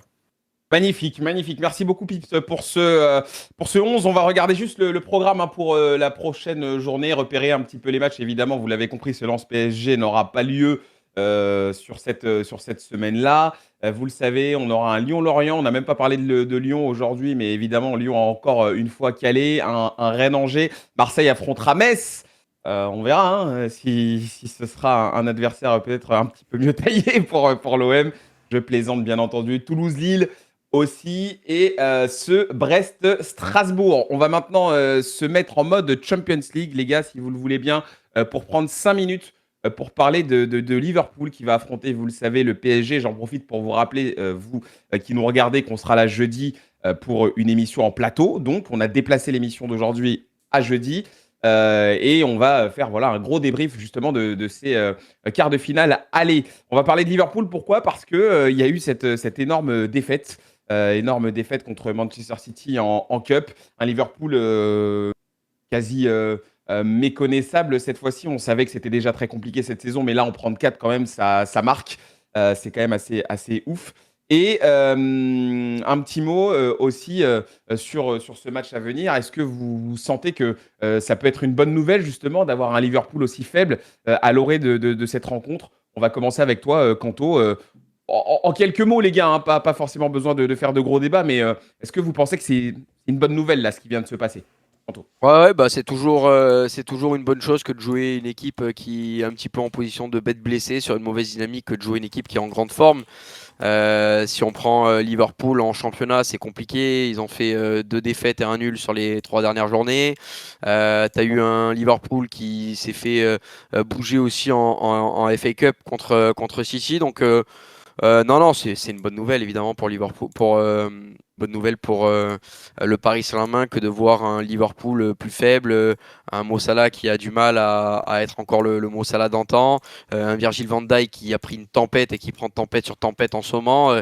Donc voilà, en fait, tout ce qui était les éléments forts de Liverpool aujourd'hui en sont presque les éléments faibles. Donc ouais, c'est une très très bonne nouvelle pour le PSG. Hein. Il est fatigant, lui. Mais tu vas te calmer, toi. Quoi? Non, mais regarde le live. Il fait n'importe quoi. Y a rien, j'ai une petite. Ah J'apporte ma pierre à l'édifice. Tu vois pas en plus que là, depuis tout à l'heure, je m'occupe de clic-clic et que je suis en galère là et tu me Mais fais c'est des pour phrases, ça, j'ai eu peur. regarde. Non, mais j'ai cru que j'avais bugué carrément. Ah, t'as cru putain. que t'avais bugué? Mais oui. Ah, mais merde. oui. Insupportable. Bon, Brice, alors, Liverpool, bonne nouvelle ou pas cette défaite? Bah oui, bah vaut mieux jouer une équipe qui doute totalement et qui est en méforme plutôt que l'inverse. Voilà, vaut mieux être dans la dynamique du PSG que celle de Liverpool. Surtout que défensivement, tu le vois, c'est catastrophique. Donc t'imagines un peu s'il laisse cet espace-là au PSG, le PSG va pouvoir les atomiser. Parce que honnêtement, les espaces entre les lignes, encore une fois, mais c'est affligeant le comportement défensif de Liverpool. Voilà, c'est une catastrophe absolue. Honnêtement, si le PSG les atomise pas, là, c'est dur à comprendre. Après, c'est le foot, hein. C'est le foot. Moi, perso, j'avais un peu plus peur de Chelsea que Liverpool, en tout cas, avant d'aborder ce quart de finale. Là, pour moi, je veux dire, Liverpool, ils ont la tête à l'envers, quoi. Et puis eux, ils vont devoir jouer leur place aussi en Ligue des Champions via le championnat, etc. Il n'y a rien qui va. Sincèrement, Slot, il a l'air du père complet. À chaque fois que tu l'écoutes, ouais, je suis content, on a limité la casse. Hein. Écoute, on a perdu que 4-0. Fallait surtout pas en prendre plus. Poto, lui aussi, toutes les semaines, il nous en sort des pas mal. Hein, parce qu'apparemment, il n'avait pas assez de budget aussi pour renforcer son équipe. Il manque de joueurs. C'est une équipe là qui est en perdition complète. Non, mais que ce soit le coach ou même les joueurs, il y en a, tu as l'impression qu'ils ont plus vraiment la tête à là. Tout le monde est perdu. Tout le monde est perdu là-dedans. Donc, écoute, le PSG les prend au très bon moment. Maintenant, oui, bah, c'est le foot. Hein, mais le PSG, sauf grosse surprise, devrait leur faire extrêmement mal. Parce que, encore une fois, si tu laisses autant d'espace au PSG, t'es foutu. Et là, je vois pas comment ils vont pouvoir régler tous leurs problèmes en si peu de temps. Donc, faudrait vraiment un scénario où tu as le PSG, tu sais, qui est pas du tout clinique, comme ça a déjà été le cas par le passé, où ils en loupent je sais pas combien, pour que Liverpool ait une chance. Parce que ce qui est sûr, c'est que le PSG va se créer énormément d'occasions. Scipion, par rapport à ce match-là, alors il y en a beaucoup, hein, justement, même sur le chat, et on en profite pour saluer notre ami Pouce qui est là sur le chat, qui sera avec nous jeudi.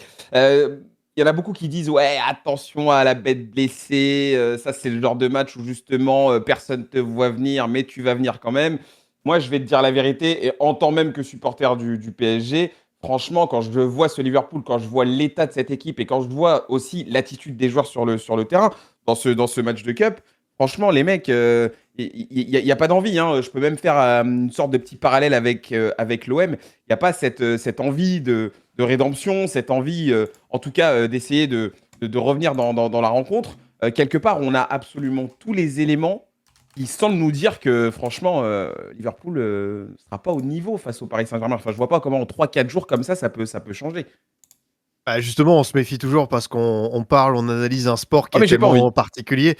Mais oui, tu te dis que Paris là, a toutes les armes, a tous les atouts, et en face, ils ont un peu la tête sous l'eau. Maintenant, bah, tu as aussi l'orgueil du champion, tu as la capacité peut-être à rebondir. Mais est-ce que voilà, tous les problèmes, parce que ça date pas juste de City, hein, les doutes de la charnière Van Dijk-Konaté, où c'est vraiment pas bon, tu as eu un souci aussi au niveau des latéraux qui n'ont pas été totalement remplacés, que ce soit dans un point de vue du niveau comme Trent ou même Robertson qui est passé sur le banc. Donc c'est vrai que pour ces Reds, tu as beaucoup de mots de crâne. Tu sais pas par quel bout prendre cette fin de saison. Tu vas peut-être risquer de pas terminer en Ligue des Champions, ce qui serait quand même catastrophique quand tu es vainqueur de PL en titre et que bah, tu as aussi dépensé autant.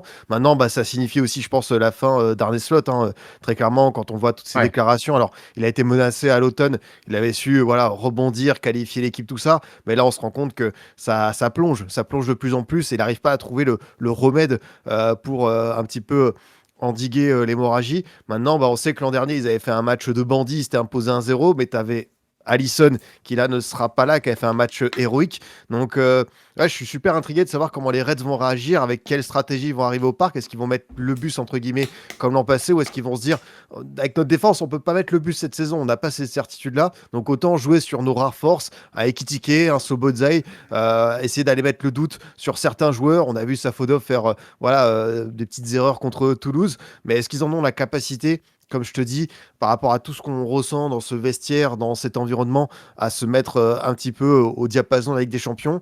Je suis pas sûr. Maintenant, ce qui est bien pour le PSG, c'est que tu as passé, toi aussi, ton côté, une mini tempête. Monaco, tu as très très bien géré les matchs face à Chelsea. Donc je pense que le PSG est prêt pour ce genre de match et surtout à assumer un statut de favori compte tenu de tout ce qu'on voit du côté des Reds.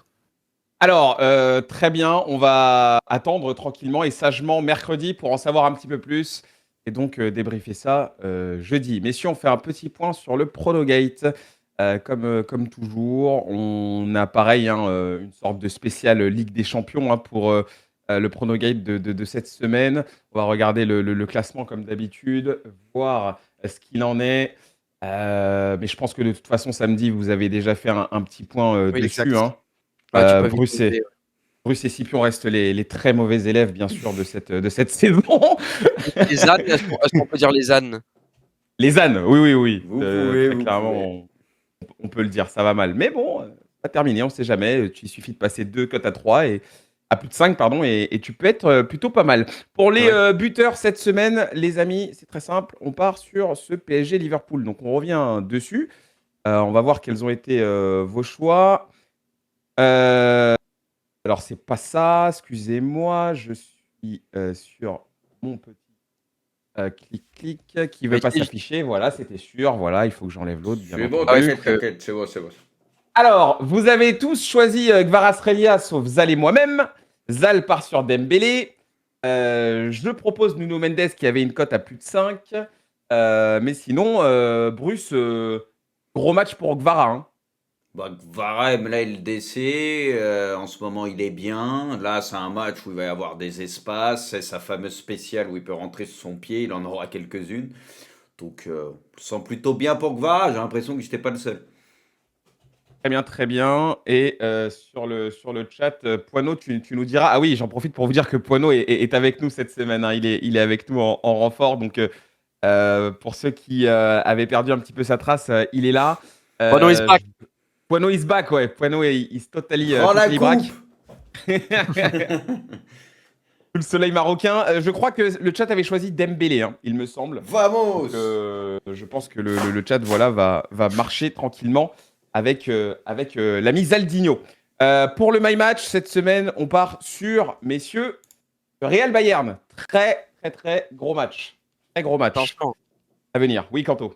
Ouais, non, parce que moi, Poineau, il m'a saoulé sur ça. Ouais. Pourquoi? J'avais mis Olysée pas décisif, mais il n'y a pas un my match, il faut au moins 2 trucs pour le my match. Du coup, j'ai rajouté le Bayern plus 1,5. Mais si le Bayern il perd 2-1 ou il perd 3-1, s'il perd 3-1, pardon, mais que Olysée fait sa passe décisive, on va casser un tête, je pense. Je vais venir à Casablanca, on va frapper un tête. Très bien, du coup, tu t'es cramé, tu es le Ah merde, troisième ah oui, My c'est Match. vrai, On l'a compris. Ah bah merde, ah bah oui. Ouais, c'est vrai, Évidemment. pas très smart le Kanto. Et c'est pas grave, de toute façon, il y a toujours du spoil hein, sur les My Match. On vous laisse tranquillement voter sur cette rencontre-là. Scipion, pourquoi tu rigoles? Parce qu'il y en a, il a voulu attraper Poineau sur le chat. Il dit Poineau, j'ai gagné un quiz il y a 2 ans, j'ai jamais rien reçu, mais tranquille. ça veut attraper la veste de Poineau. Il y a prescription, les gars. Il y a 2-3 piches, ça compte plus. J'avoue, les gars, laissez-le tranquille en plus. Il nous a régalé pendant des années, ça va, tranquillement. C'est le 5e qui a été choisi, et le 5e, c'est donc le My Match de Scipion. Bah voilà, justement, Scipion, j'allais venir vers toi. Tu vois un nul à la mi-temps et le Bayern finalement s'imposer. J'allais te demander un petit peu ce que tu voyais pour ce match-là. En fait, il y a la question Harry Kane qui s'est entraîné, mais est-ce qu'il sera à 100%? Est-ce qu'ils vont pas le garder sur le banc? Donc, tu vois, ça peut changer un petit truc. Ouais. Maintenant, je vois le Bayern quand même supérieur à ce Real, quand bien même on a beaucoup parlé des rebondissements, de cette capacité du Real à se transcender, Valverde, tout ça. Là, c'est une équipe avec beaucoup plus de certitude que City. Donc, à mon avis, le Bayern est prêt justement à assumer ça et ne pas tomber dans le piège du Bernabeu. Très bien, très bien. Bah, pareil, on verra. Bruce, tu as une petite take sur ce match ou pas? Moi, j'ai pas de Non, take, hein. Je pas de take, vois hein. le Bayern Oh, pas de favori. Tranquille, hein. Donc j'ai Pas de tenté, teinté. je vois les deux équipes marquer et Pas le de teinté. Bayern, il y a quand même plus de chances qu'ils gagnent. J'ai pas compris, vous avez dit quoi? Non, non, t'inquiète, continue, Après, continue. tu l'as dit sur le temps, comme quand t'es avec Braque, on dit non, il n'y a pas de tension. Non, non, il n'y a Ah. pas de tension. Donc non, je vois le Bayern quand même, vas-y, favori, mais voilà, c'est pour ça que j'ai mis plusieurs résultats où le Bayern l'emporte, mais les deux équipes qui marquent, j'ai mis potentiellement pour compléter, vas-y, un petit nul, c'est pas improbable, un 2-2, une connerie comme ça, donc j'ai placé quelques nuls au cas où. Tu vois. Et un crack. Bruce, si tu veux, on peut revenir sur la 7 4K, mais on va juste afficher les petites cotes qu'il va y avoir pour cette journée. On se regarde un petit peu ça. Je vais vous laisser, comme d'habitude, chacun me laisser une petite cote, enfin me choisir une petite Oh. cote. Quanto, quelle est celle qui te semble la plus intéressante? Il y a ce Sporting Arsenal, ce PSG Voilà. Liverpool, donc on en a parlé, Barça Atlético, Real Bayern. C'est quoi pour toi qu'il faut viser? Après, j'ai presque envie de vous dire là, le Paris Saint-Germain à 68, moi j'ai envie d'y aller dessus. Après, celle qui m'attire vraiment, c'est le Bayern à 2-10. Mais entre un Bayern à 2-10 qui doit les gagner sur la pelouse de Madrid et le PSG à domicile à 1,68, j'aurais tendance à partir sur le PSG à 1,68. Ça m'a l'air du tout bon, quoi. Ok, Scipion. Le nul Barça-Atlético, on sait que c'est des matchs un peu spéciaux. On l'a vu d'ailleurs ce week-end, le premier round. Il n'y avait pas toutes les forces vives du côté des Colchoneros. Donc, je sais pas. Je sais pas comment ça va tourner cette double affiche. Elle me paraît intrigante. Mais moi, je vais partir quand même sur le Bayern à 2-10. Ok. Bruce, toi aussi, Bah t'es franchement, plutôt moi ce j'ai Barça envie Atlético? de... J'hésite entre le nul ou Victoire Sporting. Je trouve les cotes assez sympas. Je pense que là-bas, ça va pas être évident pour Arsenal. Arsenal, en plus, ces derniers temps, Ouais, c'est la ça crise là. doute C'est un ouf, hein. petit peu. Honnêtement, je vois pas le Sporting perdre, en fait. Donc j'hésite entre une petite victoire d'un but ou un nul. Vas-y. Vas-y. Petite victoire Sporting, allez. Allez, Ok, 4,30. ok. Contre Arsenal, ouais, t'es chaud, t'es chaud. Ok, bah on va laisser les codes de côté. On a encore un tout petit sujet à voir, les gars. On prend voilà, allez, 4-5 minutes pour en parler. Forcément, c'est ce duel entre le Real et le Barça. Duel à distance, hein, quand même. Duel bien proche, hein, mais j'ai l'impression que le Barça a quand même marqué un petit coup là, avec sa victoire contre l'Atlético. Et le Real qui perd contre Mallorca. On a vu ce match où le Real a été mené en première période, revient grâce à Eder Militao à la fin de la rencontre, avant quelques minutes après de se faire à nouveau sanctionner. Il y a un Question. A7, Braque, ou je reste en Oui, 4-4 oui, juste. tu peux reste comme ça, reste comme Moi, ça. j'aime bien Je vais le celle-là, mettre. moi, ouais. Bah, je demande au cas où, tu vois, on sait jamais. Je vais le mettre. Excuse-moi, je vais Non, le mettre. tranquille, tranquille. Mais si Euh, t'as une petite photo de toi, mettre Bruce, on prend aussi, hein. J'allais mettre une photo, j'allais me mettre en full cam même. Bah oui, ça aurait été bien. Et les gars, je vous jure, c'est la première fois que je gère le clic-clic. Mon cerveau, il est en train de fumer. Vous avez même pas idée. C'est pour ça, des fois, j'ai des Je absences. comprends mieux quand je mais- joue sur FIFA, du coup. Ouais. Non, mais. Et d'ailleurs, Vraiment, pendant je qu'on vous parle jure. de FIFA, n'oubliez pas, Ouais, ça arrive. n'oubliez pas de passer à la sequer.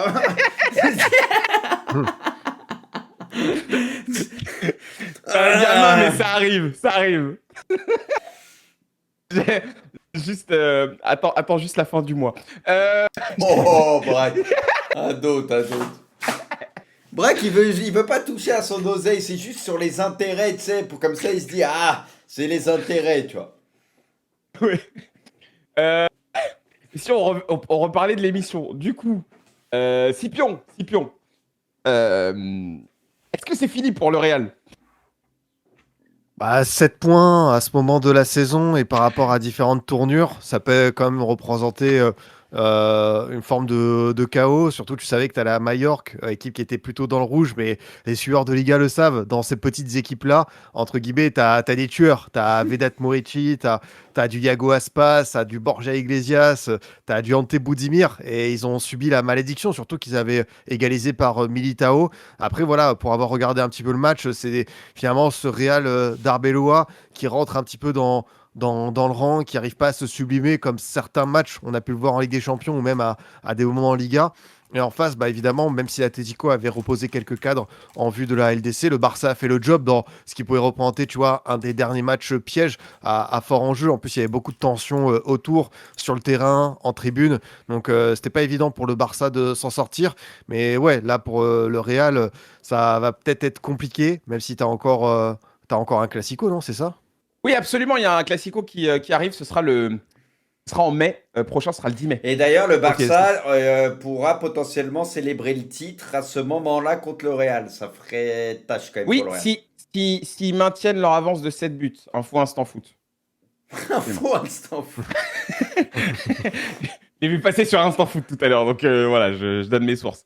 Bruce, Et- oui, vas-y, Scipion, vas-y. Non, j'avais terminé de toute façon, mais voilà, le Barça a su faire le dos rond. Il y a une période où ça a été plus compliqué, où Flick a eu des absents, mais cette équipe a quand même, tu vois, de la ressource. Elle le prouve dans les moments qu'il faut avec ce sprint final. Oui, de 7 points, exactement. Bruce, est-ce que toi, tu veux plus parler du coup de la déchéance du Real Madrid ou est-ce que tu veux plus parler de la réussite du Barça qui finalement, grâce à Lewandowski à la fin, met ce but qui lui donne peut-être le titre en vrai. Hein. Ouais, avec un peu de réussite ce but d'ailleurs, mais bon, faut être placé au bon endroit comme on dit. Mais non, c'était une journée un peu casse-gueule pour le Barça où ça pouvait quand même pas mal relancer la Liga parce que le Real, a priori, ils avaient un match abordable et ils restaient sur une très bonne série. Il faut le rappeler quand même, double victoire contre City, ils avaient 5 victoires d'affilée. Bon, City au retour, il y a Bernardo qui prend le rouge, mais ils avaient battu l'Atlético aussi.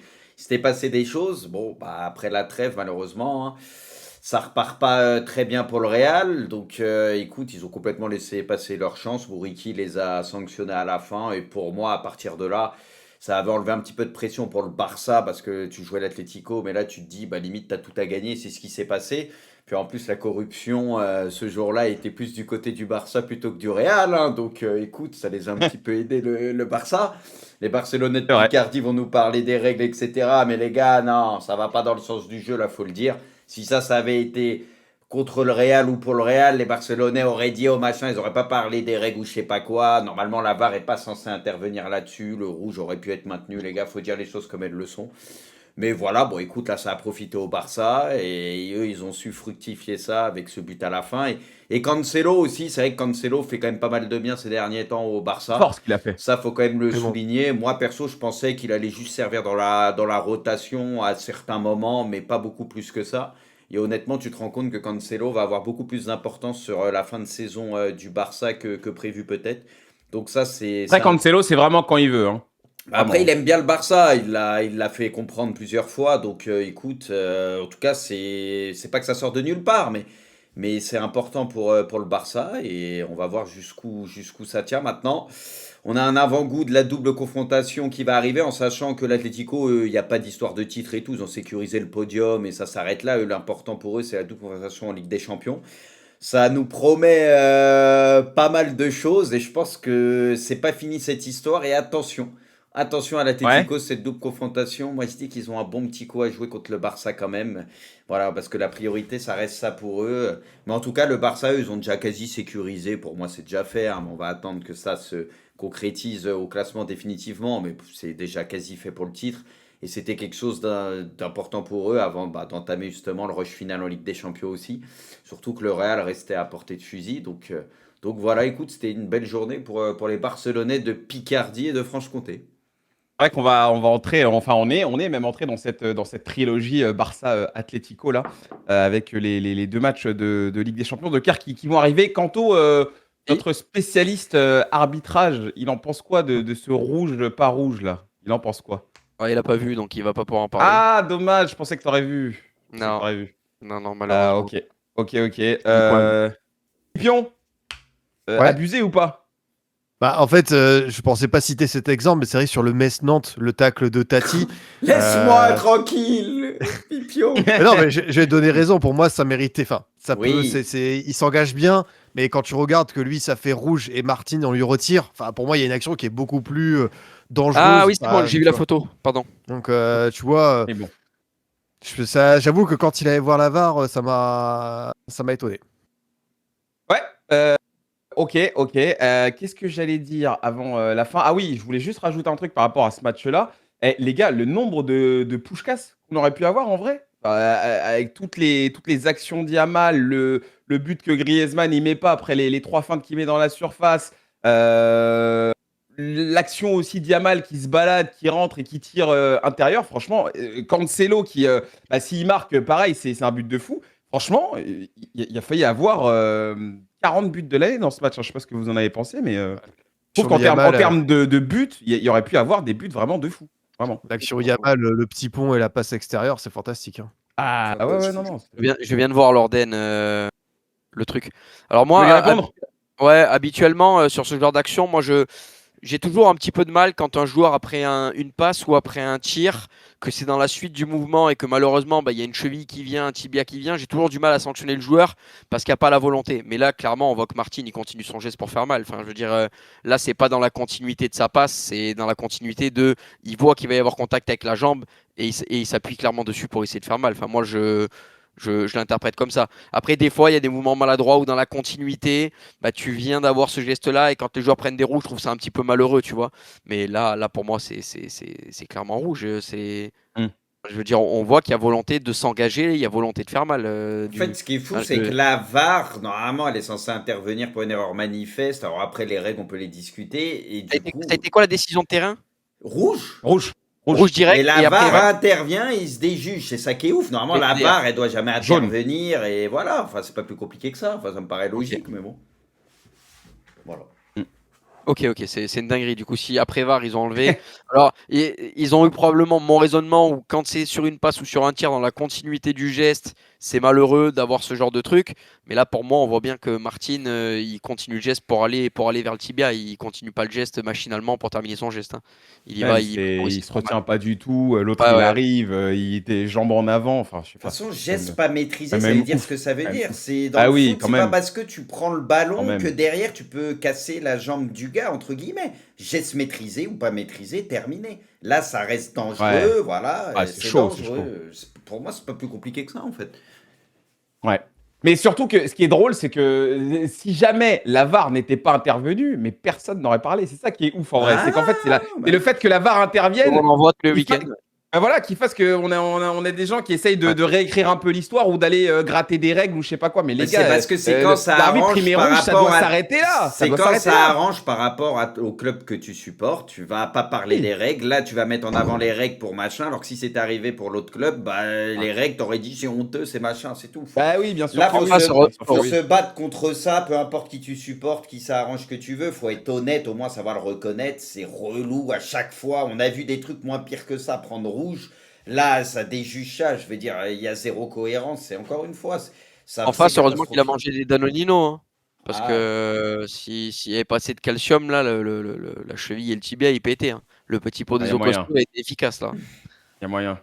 Toi, tu vas aller prendre un petit Danone avec ton fils Kanto. Ah, Je pense que ça va te faire c'est du- pas ça un va te faire Danone. du bien. Le petit va peut-être prendre un Danone, mais lui, il croit pas que c'est pas un Danone. Hein. En tout cas, qu'il aille prendre ce qu'il veut, mais je pense que fait la fin de l'émission arrive bien pour lui, je pense. Ça fait 20 minutes, je vois la poignée de ma porte bouger. Ouais, on va te laisser tranquille. Ouais, on va faire ça, Clark. Merci Allez. à tous, les amis. Merci à tous. C'est une fin d'émission. On se retrouve, du coup, comme je vous l'ai dit plusieurs fois, jeudi. N'hésitez pas à donner vos avis, faire vos commentaires sur le replay de l'émission YouTube, nous dire un petit peu ce que vous pensez de tous les sujets qu'on a abordés, notamment ce fameux sujet sur le poste le plus dur au football qui a déchaîné les passions entre Kanto et Bruce. Bruce, je ne sais pas si tu restes en live. Pas du tout. J'ai 5 matchs à finir, fut de chance. Très bien, très bien. Ouais. On va au charbon, du coup, on va te laisser tranquille. Merci beaucoup, Scipion. Merci Braque, merci à tous. Merci beaucoup, Kanto. Merci Braque, merci à tous. Et merci beaucoup, Poineau aussi, surtout. Franchement, t'es un crack. Braque, On se retrouve jeudi, les gars. Ciao. Merci la team, Ciao. ciao.